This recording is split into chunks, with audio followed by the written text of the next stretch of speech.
नमस्कार फ्रेंड्स, स्वागत है आपका मेरे चैनल पे स्टॉक के आइडियाज़। आज हम एक पब्लिक सेक्टर यूनिट, एक जो स्टॉक है उसकी बात करेंगे। और ये पब्लिक सेक्टर यूनिट वाला एक स्टॉक है। स्टील में है इसका कामकाज और नाम है steel authority of India, SAIL, जिसको हम शॉर्ट फॉर्म में बोलते हैं। 1996 के आसपास ये कंपनी लिस्ट हुई थी, वहाँ से डेटा है। और हर साल पिछले 10-12 साल का मैंने रिकॉर्ड चेक किया, तो हर साल ऑन एन एवरेज ये कंपनी 2 से 3 हज़ार करोड़ का प्रॉफिट हमें दिखा देती है। प्लस ऑब्वियसली इतना प्रॉफिट है तो डिविडेंड भी देती है ये कंपनी, बहुत ही सही है। और फेस वैल्यू पर अगर आप देखें तो 10 रुपये की फेस वैल्यू है अभी at this point in time. जो उसका करंट मार्केट प्राइस है वो बुक वैल्यू के नीचे है। ओके, तो ये एक छोटी सी पॉजिटिव न्यूज़ भी बोल सकते हैं कि चलो यार, आज जब भी फ़िलहाल तो नीचे है, बट हो सकता है आने वाले समय में ऊपर भी इसकी वैल्यू हो सकती है। यार, 2 से 3 हज़ार करोड़ का साल का प्रॉफिट, और क्या भाव है आज? कुछ नहीं, 122 के आसपास, और गवर्नमेंट सेक्टर में है ये यार। तो मुझे ऐसा लगता है कि एक बात तो हमें सोचना चाहिए इस स्टॉक पे। और फिनेंशियल, मतलब इसके फिनेंशियल्स कैसे है, डेप्ट कितना है, प्रॉफिट कितना है, कामकाज कैसा है, ऑर्डर बुक्स है कि नहीं, ये सब चीज़ के बारे में तो सोचना ही चाहिए। प्लस हमें ये भी सोचना चाहिए टेक्निकली कैसा लग रहा है ये स्टॉक। ठीक है, तो मैं एक आपको व्यू दूंगा ये टेक्निकली कैसा लग रहा है स्टॉक। और अगर आपको मन करे इसको बाय करने का या सेल करने का या जो भी है, आप आपके सभी रजिस्टर्ड फाइनेंशियल एडवाइजर से बात करके उनकी सलाह लीजिएगा। मैं नहीं हूँ सेबी रजिस्टर्ड, मैं सिर्फ एक व्यू दे रहा हूँ टेक्निकली। और कुछ भी अगर आपको इंटरेस्ट बने इस स्टॉक में तो आप बात कीजिएगा आपके सेबी रजिस्टर्ड फाइनेंशियल एडवाइजर से। ठीक है फ्रेंड्स, देखते हैं हम steel authority of India SAIL. ये मैंने मंथली चार्ट निकाल के रखा है। और जैसे मैंने कहा, ये स्टॉक लिस्ट हुआ था 1996 के आसपास। तो मैं अगर कर्सर यहाँ पे लेके जाता हूँ तो देखिए 1996 है। और उसने एक लाइफ टाइम हाई बनाया था अप्रॉक्सीमेटली 200 के आसपास, जो था जैन 2008 में। फिर से उसने उस हाई के आसपास जाने की कोशिश की थी दिसंबर 2009 में, पर उसके बाद फिर वो कभी जा नहीं पाया उस लेवल्स पे। फिर हमेशा एक रेंज में रहा, ये रहा उसकी एक रेंज। अगर आप देखेंगे तो ये एक रेंज में ही था ये स्टॉक पिछले काफ़ी समय से, जो उसने रिसेंटली अच्छा एक ब्रेकआउट दिया। ये देखिए, एक रेंज था सितंबर 2011 से लेके ऑलमोस्ट 10 साल, अप्रैल 2021 तक वो एक रेंज में ही रहा। और उसके बाद 2021 में इस स्टॉक ने ब्रेकआउट दिया ऊपर की तरफ, फिर करेक्ट हुआ, और फिर अभी रिसेंटली उसने 2024 में एक नया हाई बनाया 174 के आसपास। और ये लेवल्स हमने देखे थे 2010 में। गाइस, इमेजिन करिए, 2010 में हमने ये लेवल्स देखे थे 170 के आसपास वाला। ठीक है, तो मतलब 14 साल के बाद ये स्टॉक ने हमें वो लेवल्स वापस दिखाए। क्या ये आगे बढ़ सकता है? चांसेस ब्राइट लग रहे हैं मुझे। क्यों ब्राइट लग रहे हैं? तो आइए देखते हैं। एक, तो उसने ऑलमोस्ट 14 साल के बाद ये एक नया हाई बनाया था। ओके, सो वो मुझे अच्छा लग रहा है कि ठीक है, स्टॉक एक रेंज जो था उसका, रेंज जो थी एक स्टॉक की, उसने पहले 2021 के आसपास ब्रेकआउट दी।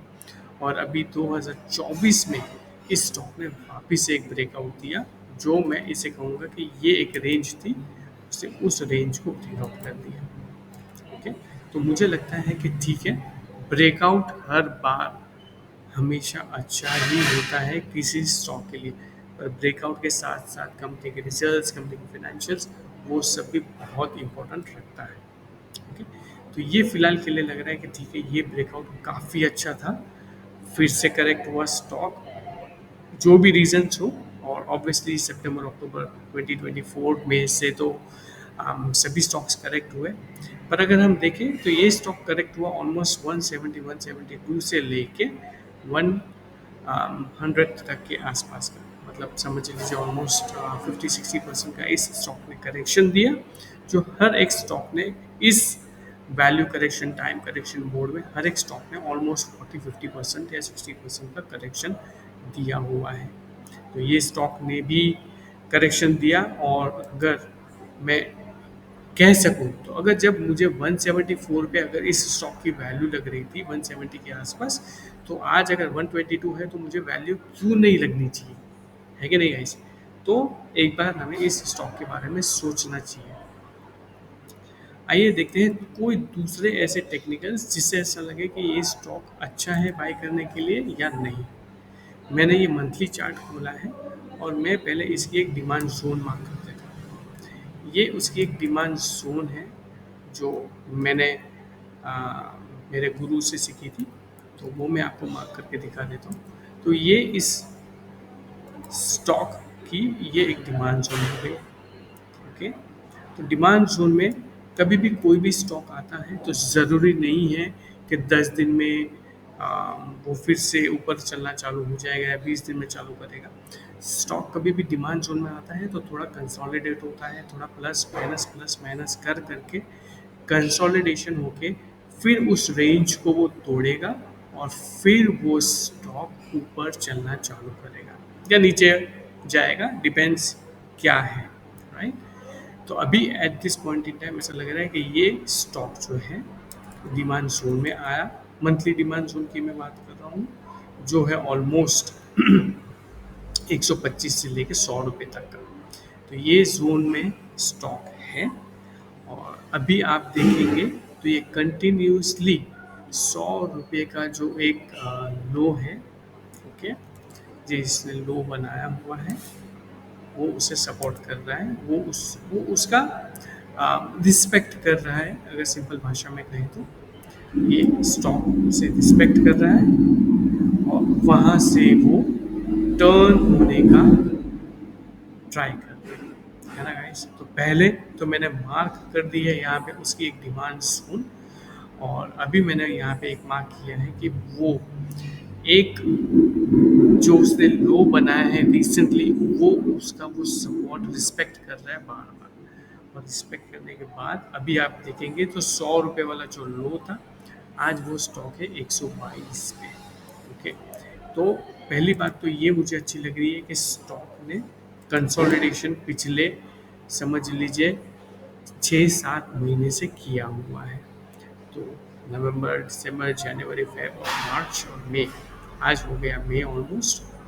तो अभी ये स्टॉक फिलहाल एक कंसोलिडेशन मोड में है, जो पॉसिबल है कि शायद आने वाले दिनों में ये स्टॉक ऊपर की तरफ ब्रेकआउट दे। ओके, अभी हम मंथली चार्ट नहीं, अभी हम वीकली टाइम फ्रेम पे जाके इस स्टॉक को देखेंगे ताकि हमें और अच्छे से व्यू मिले। ये देखिए गाइस, ये जो आप जोन देख रहे हैं ना, ये पूरा कंसोलिडेशन वाला जोन है। मतलब समझ लीजिए 7-8 महीने का ये कंसोलिडेशन जोन है जो ये स्टॉक ने हमें दिया हुआ है कंसोलिडेशन। ठीक है गाइस, अभी क्या ये ब्रेकआउट होगा और होगा तो कहाँ तक जा सकता है ये स्टॉक? अभी जो 122 पे है, अगर इसने 7-8 महीने का कंसोलिडेशन किया, ब्रेकआउट अगर हुआ तो पहला सप्लाई जोन हो जाएगा आपका अराउंड 144 के आसपास, जो ये रहा। ये एक अम,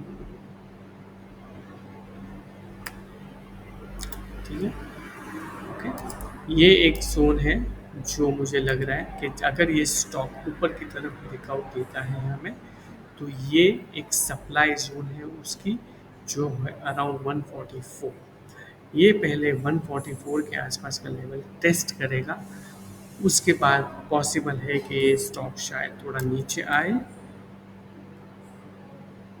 और नीचे आके फिर ये अपनी रैली शायद से चालू करे, जो पॉसिबल है 159 160 के आसपास की ये रैली जो है वो अपनी वापस से चालू करने का प्रयास कर, है ना गाइस। ये देखिए मैंने ये भी मार्क कर दिया आपके लिए। ओके, देखते हैं इसमें ऐसे। देखिए अभी के लिए मुझे लग रहा है कि इस स्टॉक में ब्रेकआउट आने के बहुत चांसेस है। रीज़न एक तो कंसोलिडेशन, दूसरा ये आप वीकली कैंडल जो देखिए, ये जो लास्ट वीक की कैंडल है, आज है 18 मई, मतलब लास्ट वीक की कैंडल जो 12 मई से जो चालू हुआ था वीक, 12 से लेके 16-17 मई तक की, ये उस वीक की कैंडल है। और आप कैंडल देखिए, कंपैरेटिवली बड़ी है बाकी सब कैंडल्स से, और ग्रीन कैंडल है ना। तो ये बाकी सब कैंडल्स से ये जो कैंडल है वो ग्रीन कैंडल है और बड़ी है कंपैरेटिवली। तो एक चांस है और एक मौका है कि ठीक है, आने वाले सप्ताह में, ये सप्ताह उसके बाद वाले सप्ताह में पॉसिबल है कि हम छोटा सा एक रेजिस्टेंस देखेंगे अराउंड 130, पर शायद उस रेजिस्टेंस के बाद अगर स्टॉक ने ब्रेकआउट दिया और निफ्टी ने भी साथ दिया तो इमीडिएटली हम टारगेट देख पाएंगे अराउंड 140 144, और थोड़ा और कंसोलिडेट होने के बाद पॉसिबल है कि हम और कुछ हफ्तों के बाद इस स्टॉक को देखेंगे अराउंड अबाउट 155 158 के आसपास। ओके, पर मुझे अभी लगता है कि शायद जो नई रैली आएगी उसमें पॉसिबिलिटी है कि ये स्टॉक अपने जो ऑल टाइम हाई है, 200 रुपये के आसपास वाला, ये जो मैं कह रहा हूँ 200 रुपये के आसपास का जो ये ऑल टाइम हाई है, हो सकता है इसे वो पार करके एक नया ऑल टाइम हाई बनाए। क्योंकि देखिए अभी कैसा है कि स्टील सेक्टर है, इंडिया आत्मनिर्भर है, और प्लस दूसरा ये बात है कि ये कंपनी ने हर साल 2 से 3 हज़ार का ऑन एन एवरेज प्रॉफिट दिया है, 2 से 3 हज़ार करोड़ का ऑन एन एवरेज प्रॉफिट दिया हुआ है। तो मतलब यार कंपनी इज रिच देखने जाएंगे तो ऑब्वियसली उसकी लायबिलिटीज़ है, बट कंपनी लायबिलिटीज़ पे भी काम कर रही है, और सेकेंडली ये पब्लिक सेक्टर यूनिट है, तो फेल होने के चांसेस बहुत मिनिमल है। तो मुझे लगता है बहुत सारी चीज़ें हो जाएंगी आने वाले 6 से 12 महीने के अंदर, और पॉसिबल है कि शायद हम ये स्टॉक 122 पे नहीं, 200 प्लस भी हम शायद देख पाए 2 से 3 या 4 सालों में। तो मुझे लगता है कि एक बार हम हमारे फाइनेंशियल एडवाइज़र से बात करनी चाहिए, एक्सपर्ट्स से बात करनी चाहिए, और इस स्टॉक के बारे में सोचना चाहिए क्या निवेश कर सकते हैं या नहीं। फ्रेंड्स, आपके कमेंट्स मुझे बताइएगा कि कैसा लगा ये आपको आइडिया, और क्या ऐसे स्टॉक्स है जिसके बारे में आपको व्यूज़ चाहिए, प्लीज़ आप मुझे कमेंट सेक्शन में बताइए। सब्सक्राइब कीजिए मेरे चैनल को, और आपके फ्रेंड्स के साथ भी आप मेरा वीडियो शेयर कीजिएगा। Thank you so much.